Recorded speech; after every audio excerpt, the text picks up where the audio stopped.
Okay, everybody. So now what we're going to do, since we first went through the watch list for today, why it's choppy because of the Fed meeting coming at 2 o'clock, we're going to go over the 3 trades that I've placed so far this week. We're going to go over Euro USD on Monday. You can see that position right here. I was in at 121.13, out at 121.14 with my final position here. Now, this is just a small piece that I still had in overnight. The main position I was out at about 2R, which was about 121.29. I just don't have that pictured here.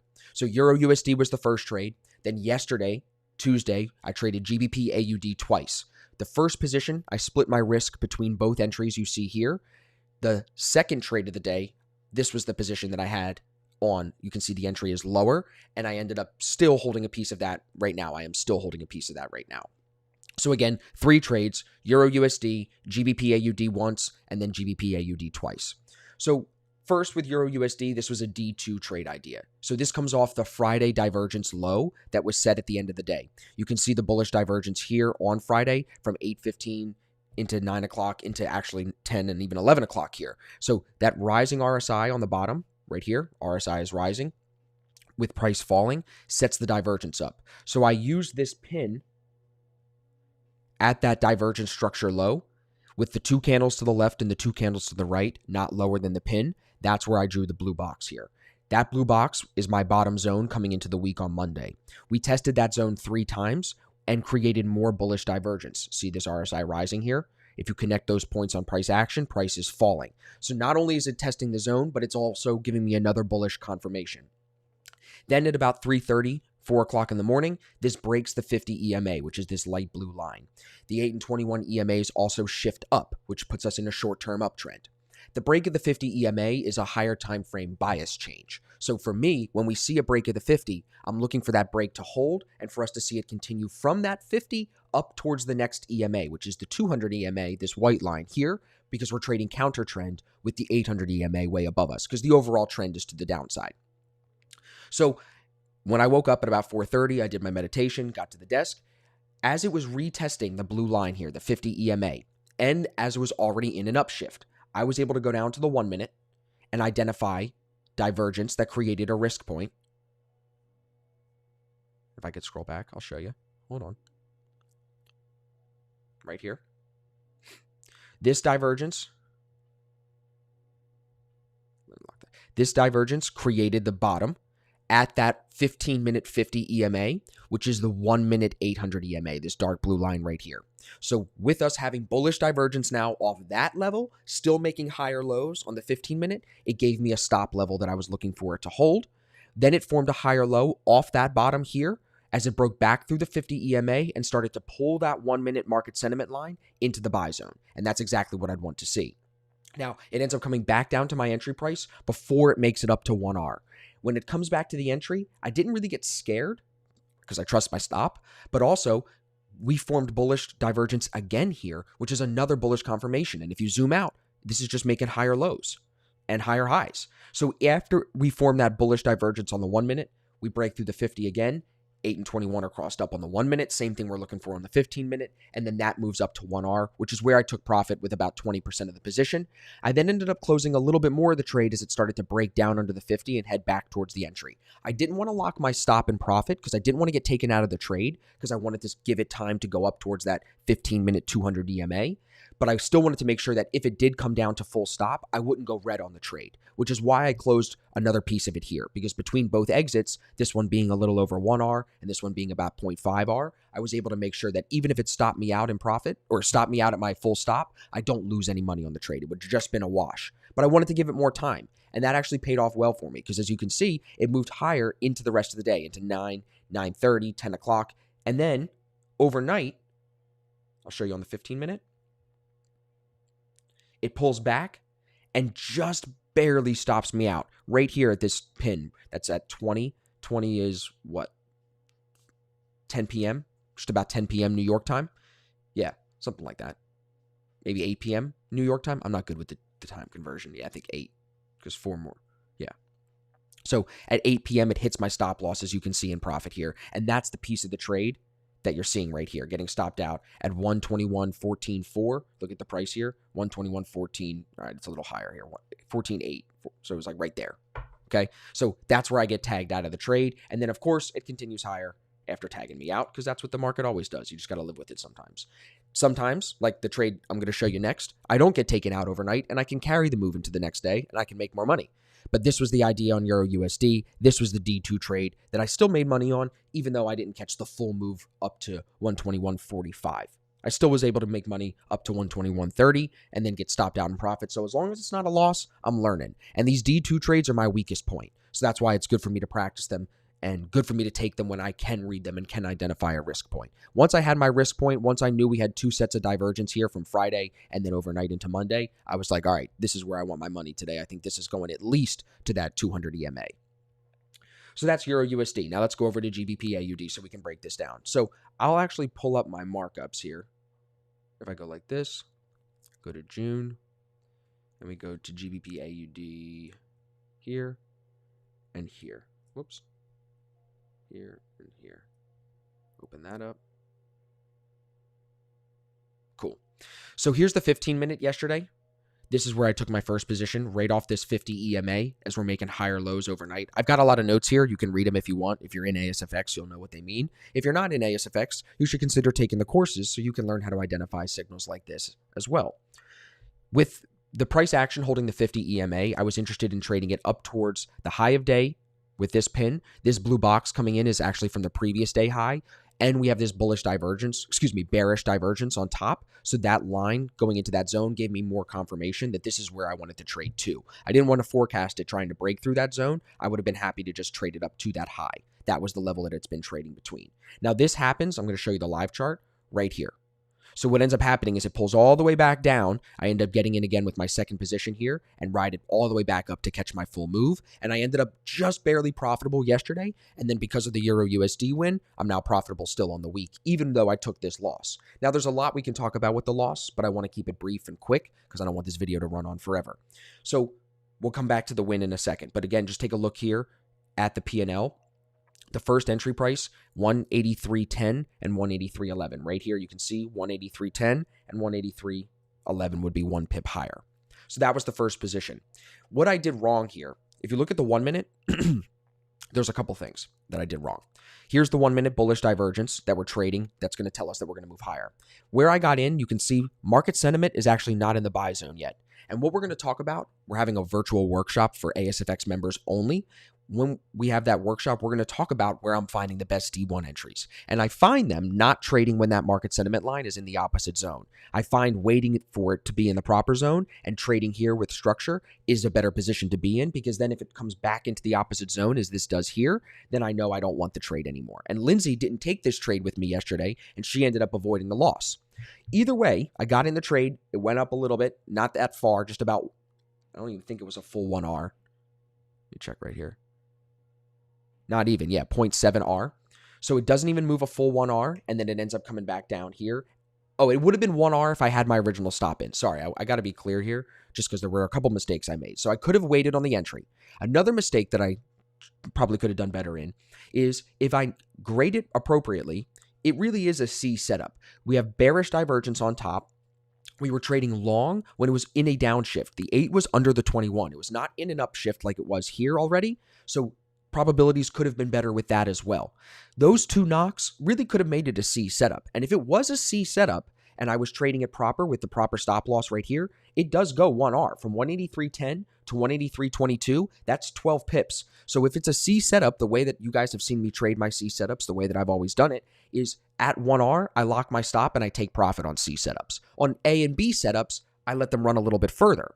But because I was riding the high of the win from yesterday, Monday, and because I really liked the market sentiment line here on the 15-minute, see how it's perfect in the buy zone, not like anything we found today, this really made me feel that there was going to be a move to the upside today, because more often than not, when you have a perfect market sentiment line, you do see that move in that direction, more often than not. Not always, but more often than not.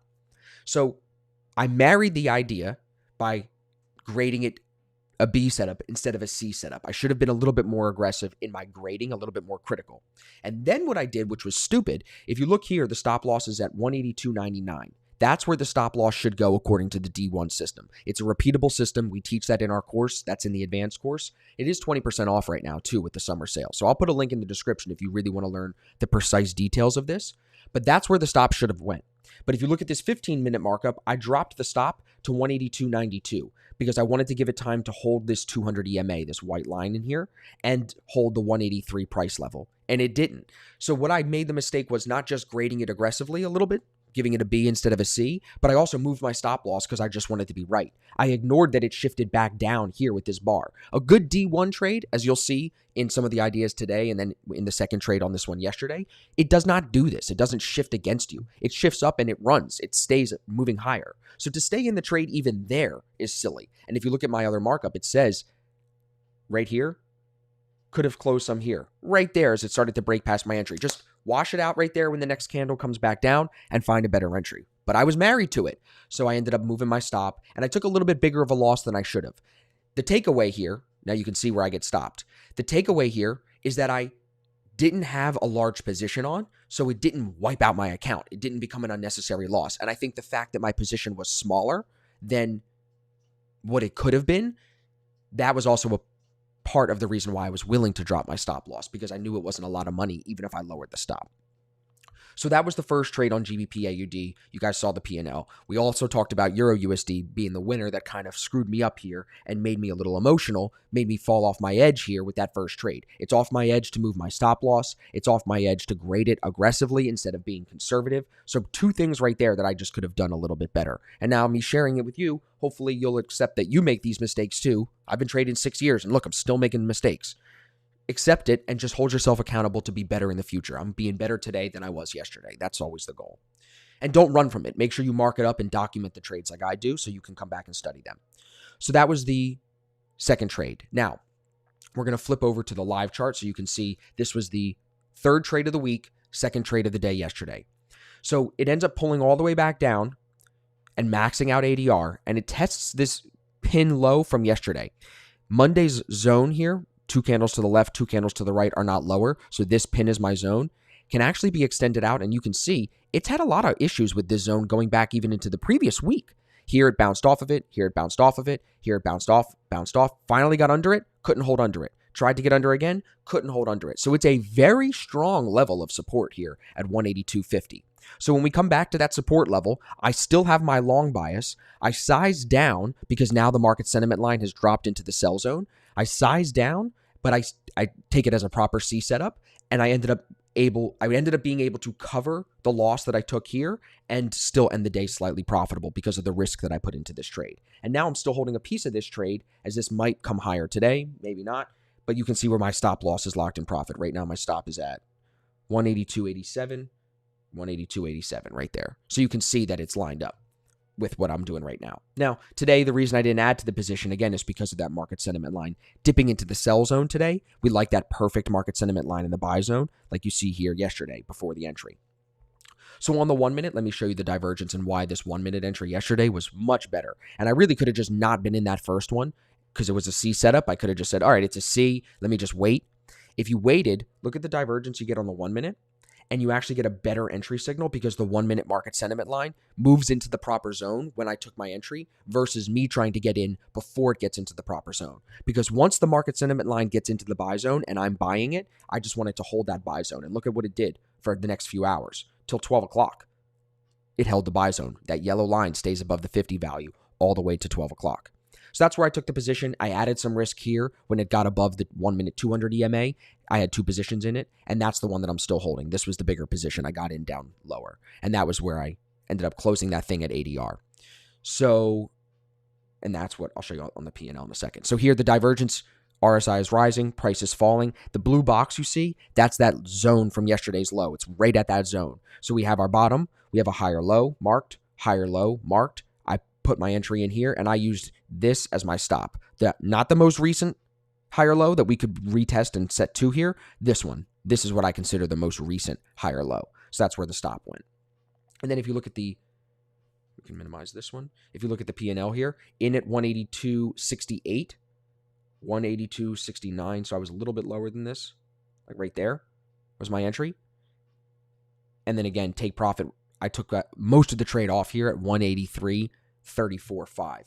183.34.5 is right about here.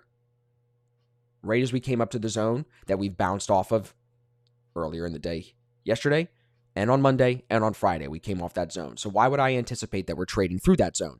And it was ADR to ADR. So this move to the downside, maxed out average daily range. So I just wanted to trade it back up to the ADR high because it's already traded within that range again. So today, so it could do it again is my thought. And you can see, look at what it did already today, bounce off that zone. So this is the zone that it's looking to break. If it can get above that zone, I think we'll see even more movement to the upside. But the fact that today the market sentiment line actually goes from the buy zone, where it was yesterday, down into the sell zone, and it holds the sell zone for a substantial period of time, that's why I didn't take the entry here today. And I know that we could find resistance. So I'm happy just holding my position with my stop loss and profit as it makes higher lows. Here's a higher low from last night, higher low here, and now this could even be a higher low as this continues. Now, it does come down and hits the stop that I had in here, but if we go to the 1 minute, you'll see I was tight with the stop loss. I really should have had this stop loss marked at the divergence low because you don't know that that's the higher low. Like I said, sometimes it can come down and bottom out. So you really want to use this bottom. So you'd still be in the trade right now on this one. And look at that market sentiment line here. Buy zone, buy zone, buy zone. Dropping into the sell zone there and then tries to get back up in the buy zone and then back into the sell zone here. That shows really where the trade is not working. Once this thing comes into the sell zone, if you're buying it, that's not a good sign. So if I was in it, I'd be trying to get out of it here, just break even, not make the same mistake that I did yesterday and move my stop and try to let this thing bounce on me. No, if you get back up into break even and your TDI looks like this, you might want to consider pulling the trade. And there's even more divergence forming in here now too. If you look at this, that's a rising RSI.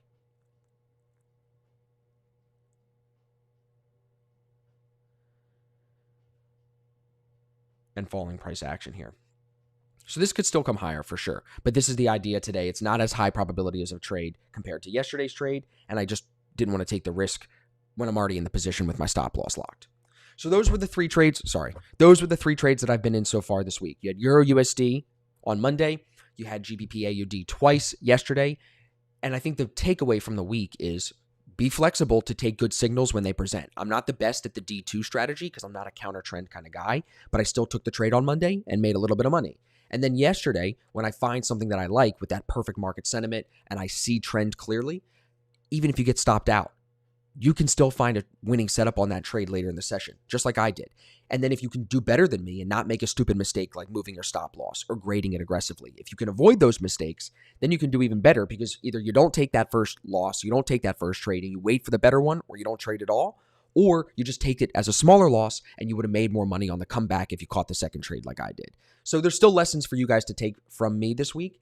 And hopefully we can still find a couple of good trades. I think today is going to be tough because we've got the Fed meeting at 2 o'clock. But after today, hopefully tomorrow things look like they're back in trend a little bit more and we can continue from there. But hopefully that gives you some insight on how I'm trading using the three systems we teach at Asfx. And if you have any questions, you guys know you can hit the chat, hit the comments. I've got links in the description if you want to read testimonials from other traders and not just hear it from me. But I'm here to help you in any way that I can.